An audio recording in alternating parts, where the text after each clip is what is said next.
You're saying addictions. Mm-hmm. Well, the first thing, and this is why I love detoxification, that's why I call it the golden key, because you have residues. You have residues of chemistry that build up in the body and keep you addicted on anything. So the benefit of detoxification and addictions is removing the residues of these chemicals, of whatever it is, even all the way to alcohol. The problem is we're all addicted. We're all addicted to something, and that's the nature, that's a lack of spirituality and the need for something, the need to feel complete, the need to find your soulmate, things like that. There's no such thing. You are whole. You are the one. We might be in a female embodiment or a male embodiment, and we appear separate, we appear an individual gender, but we're not in consciousness. And that's where people have to start working on their spiritual side as well. But physically with addictions, you have to detoxify your body. And I will say this, you have to develop yourself a little bit spiritually, because you have to be willing to say that's it. And good examples, AA. AA, when you go to an AA meeting, everybody goes around, and I'm Jim, I'm 20 years recovering alcoholic.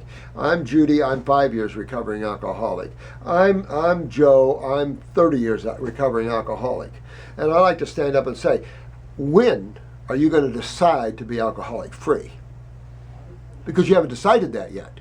You're coming to these sessions, but you're still telling yourself you're an alcoholic. You've been alcohol free, but you're not an alcoholic free. You're still an alcoholic, you're just not drinking it. You see what I'm saying? So if you're going to be codependent on anything, make it God. Because that will take you into consciousness, awareness, happiness, and joy. So if you're going to be codependent and you want to take on a habit, take on the infinite as a habit. And that one will lead you in much better places. Physical habits are emotionally driven mostly, and that is a lack of understanding the self. It's a big lack of people understanding who they are. And we're way away from the Godhead here in this physical universe that's very chemical. So we're very alone. We're very, I'll say this, aloneness is always the key to God, but loneliness is not. And this is where loneliness is found. And the average person has no sense of happiness and self to them. That their mind drive them in every desire, and then they don't know who they are. They've never taken time to be away from their mind, so their product of their life is all mind and thought and desire. But that's not who you are. That's your game you play. It's like going to the movies and watching a movie. The movie's good, and if it's really good, the director's really good, you'll lose yourself.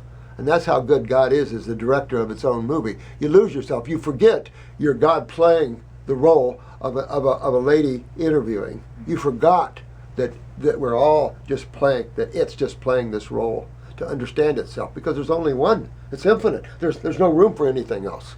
You can't have divisions and separateness in consciousness, but you can appear to have it in creation, states of consciousness. You can appear to have it.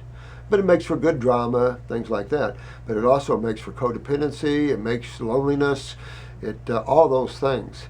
But when you start developing yourself and having more of a direct experience with consciousness, there's no more loneliness, but it is extreme aloneness, because there's nothing else exists but you. And there never will be.